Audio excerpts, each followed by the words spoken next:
Ethan Hale stood before a sea of glittering faces, the chandeliers above casting fractured rainbows over the ballroom. Cameras flashed like lightning, and the MC's voice boomed, "America's most eligible bachelor, Ethan Hale." The applause was thunderous, but inside, he felt hollow. Beside him, Vivian Cross, his flawless fiancée, gripped his arm and whispered, "Smile, Ethan. The world's watching." Her voice was sweet, but her tone carried command. He obeyed, the corners of his mouth lifting mechanically. Every cheer, every lens aimed his way reminded him how little of this life was his own. Behind perfection, he was suffocating. Down the marble hallway, Lena Brooks moved quickly, her hands trembling as she polished crystal glasses. It was her first night working in the Hale mansion, and every sound, the laughter, the orchestra, the clinking of silver, felt like echoes from a world she'd never belonged to. Then, a guest brushed past, knocking a table. Champagne flutes crashed to the floor, glass shattering across the polished marble. Lena dropped to her knees, gathering the shards before anyone noticed. A sharp sting cut her palm, blood mixing with spilled champagne. When she looked up, Ethan Hale was standing over her, his expression unreadable. For a moment, the noise of the ballroom faded. Ethan knelt beside her, reaching out without hesitation, his hand brushing hers as he helped her stand. Their eyes met, hers wide with fear, his heavy with something he couldn't name. It was a fleeting instant, but it felt like time held its breath. Across the room, Vivian's smile froze, her gaze narrowing as she noticed the connection. The orchestra swelled, laughter resumed, but Ethan didn't hear any of it. As Lena disappeared into the crowd, he felt something stir deep inside, a sense of being seen for the first time. Ethan Hale's world had always been lined with gold, yet hollow at its core. Raised in a mansion that echoed more with silence than love, he learned early that affection was a currency his father never spent. The elder Hale, a cold, commanding tycoon, taught his son that emotions were liabilities. When Ethan's mother walked out when he was 12, he buried the ache beneath ambition, vowing never to need anyone again. Now, surrounded by wealth and applause, he lived like a man in a cage of glass, admired, envied, yet utterly unseen.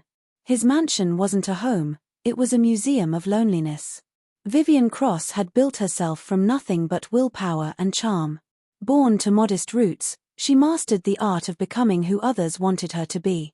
Her engagement to Ethan wasn't born of love, it was a transaction cloaked in luxury.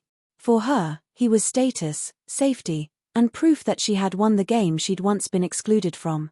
Meanwhile, Lena Brooks entered their world from the opposite end. After her father's death in a factory accident, she'd become the caretaker of her younger brother, sacrificing dreams for survival. To her, the mansion was both salvation and quiet humiliation. Inside the mansion, beauty masked cruelty. The staff whispered of firings for the smallest mistakes, of how the upstairs people never remembered their names. Mrs. Ramirez, the head housekeeper, warned Lena sternly, "Don't catch their eye. It never ends well for girls like us." Lena only smiled, her kindness untouched by fear. Yet Ethan began to notice her, how she hummed softly while cleaning, how she comforted others without seeking praise. Their eyes met in passing moments, fleeting but heavy with unspoken truth. In a house built on power and pretense, their silent connection became the only thing that felt real. Late one evening, the mansion was silent except for the faint crackle of fire in Ethan's study. Lena entered quietly to tidy up, only to find him sitting alone, a half-empty glass in hand, eyes fixed on a portrait of his late mother. His polished facade was gone, he looked lost, fragile. "Do you ever feel like you're living someone else's life?" he murmured, not expecting an answer. Lena hesitated, then replied softly, "Maybe you are. Maybe you forgot what your own looks like." Her words pierced through the fog of his numbness, stirring something raw and painfully human inside him. The next morning, the house erupted in whispers. Vivian had found out Lena had been in Ethan's private study. Fueled by jealousy and pride, she confronted Lena in front of the entire staff. "Perhaps you've mistaken this mansion for your home," she sneered, her voice sharp and cruel. The humiliation burned Lena's cheeks, but before she could reply, Ethan stepped forward. His tone was steady, defiant. "She did nothing wrong, Vivian. You're out of line." The room fell silent. It was the first time he'd ever stood against Vivian's authority, and in that moment, something inside him shifted. He chose honesty over obedience. That night, unable to bear the growing tension, Lena quietly placed her resignation letter on the desk. But before she could leave, Ethan appeared, holding the envelope. His voice was low, almost pleading. "Please, don't leave yet." She looked at him, hurt and weary. "Why?" "So I can keep pretending I belong here." He took a breath, eyes filled with sincerity. "Because when you're here, I remember who I am." For the first time, Ethan's words weren't rehearsed or polished, they were real.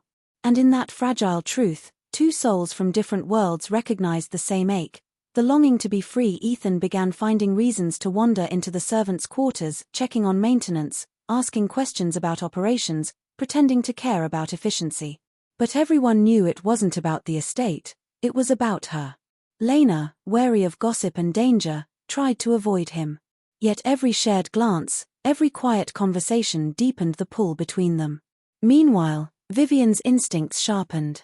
She hired private investigators, determined to uncover whatever was brewing behind her back. When rumors reached Ethan's father, the confrontation was brutal. "You don't risk a billion-dollar legacy for a maid," he thundered. Ethan's reply was cold and final. "Maybe I don't want your legacy." Vivian, refusing to lose, turned manipulation into warfare. She leaked their upcoming wedding to the press, ensuring Ethan was trapped under the public's eye. Headlines screamed perfection, but his heart felt chained. In the shadows of the mansion, Ethan finally broke. He found Lena in the garden and confessed, voice trembling, "You're the only one who doesn't want anything from me. I don't know how to breathe without that." Lena's eyes softened, then hardened. "You don't love me," she whispered. "You love that I'm not her." Her words shattered him. Truth burned between them, love tangled with guilt, class, and impossible choice. Their secret connection became unbearable, pulled tight between longing and shame. When Lena's younger brother fell dangerously ill, desperation forced her to ask for leave. Ethan, unable to stand by, quietly paid the hospital bills through his accountant. But when she found out, the gesture crushed her pride. "I don't need saving," she said, tears trembling in her voice. "I just needed someone to see me." Ethan reached for her, but she stepped back. The air between them broke, fragile, final. That night, she packed her things, leaving behind the mansion and the man who had finally learned what it meant to lose. Weeks passed, and the night of the grand charity gala arrived, Vivian's stage, her triumph. The ballroom shimmered with luxury, filled with press, politicians, and the elite eager to witness the engagement announcement of America's golden couple. Ethan stood beside her, the perfect picture of wealth and composure, but his eyes were distant. As Vivian began her speech, her diamond smile dazzling the cameras, Ethan's gaze drifted across the crowd and froze. There, among the catering staff in a simple black uniform, was Lena. Time seemed to halt. The world blurred around her. His pulse quickened, and everything he'd buried came rushing back. Vivian followed his gaze, her smile faltering as realization struck. The microphone trembled in her manicured hand before she turned her venom toward Lena. "Some people," she sneered, her voice echoing through the grand hall, "never learn where they belong." The crowd gasped, whispers spreading like wildfire. Lena lowered her head, shame and fury battling in her chest. But Ethan couldn't stay silent. He stepped forward, took the microphone from Vivian, and said clearly, "You're right, Vivian. Some people don't belong in cages of gold." The room froze. With that one sentence, Ethan shattered the illusion his world had lived by. The room erupted in chaos, flashes, shouting, disbelief. Vivian's face twisted with rage before she struck him across the face.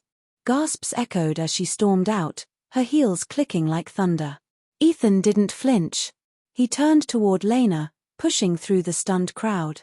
"I don't care what they say," he said, breathless. "You made me remember who I am." Her eyes glistened. "Then don't forget again," she whispered, a fragile smile trembling through her tears. But before he could reach her, security moved in. Cameras caught everything, Lena being escorted out, Ethan calling her name.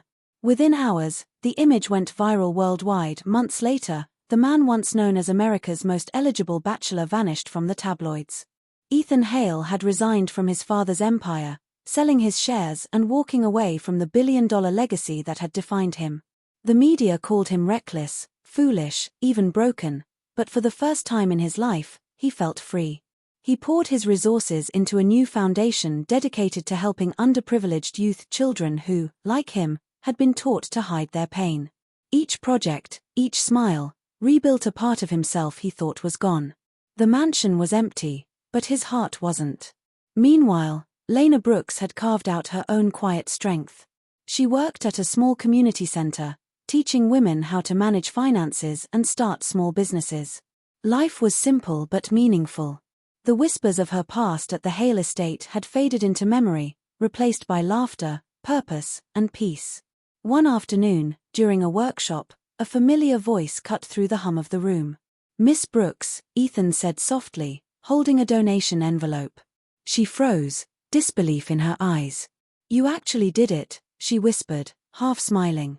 "You left that world." He smiled faintly. "I didn't leave. I just built a new one." As silence settled between them, Ethan reached into his coat pocket and handed her a small white card. "It's a proposal," he said, his tone gentle. "Not of marriage, of partnership. In life, and in purpose." Lena stared at it, the weight of their shared history shimmering between them. No grand gestures, no champagne, no cameras, just two people who had learned to stand on their own. Slowly, her lips curved into a real, fragile smile. "You're late," she murmured, eyes softening. He laughed quietly. There was no fairytale ending, just healing, forgiveness, and the quiet beginning of something real. Months later, the community center buzzed with laughter as families departed after another successful charity event. When the last guest left, the hall fell quiet except for the soft shuffle of brooms on the floor. Ethan bent down to sweep confetti and paper cups, sleeves rolled up, a faint smile playing on his lips. The billionaire who once stood beneath chandeliers now moved easily beneath flickering fluorescent lights. Lena approached, handing him a glass of lemonade. "Careful," she teased gently, her eyes glinting with warmth. "Don't cut yourself." Ethan chuckled, the memory of that first night flashing between them like shared sunlight. They cleaned side by side, their movements unhurried, perfectly in sync. No tuxedos, no gowns, no cameras, just two people who had shed every mask the world had forced upon them. Ethan's laughter came freely now, softer but true, echoing in the humble space. Lena glanced at him, her smile full of quiet pride. This was not the grand life he once knew, but it was real, grounded, and free. As dusk filtered through the open windows, the golden light wrapped around them both. They didn't need words, their silence spoke of everything: love rebuilt, pain forgiven, and peace finally found. As the camera panned across the room, Ethan's voice lingered softly over the scene. "They said I had everything.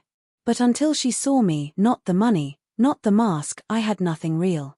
The shot lingered on a single detail, a delicate sun catcher hanging by the window, made from a broken shard of glass from that first night.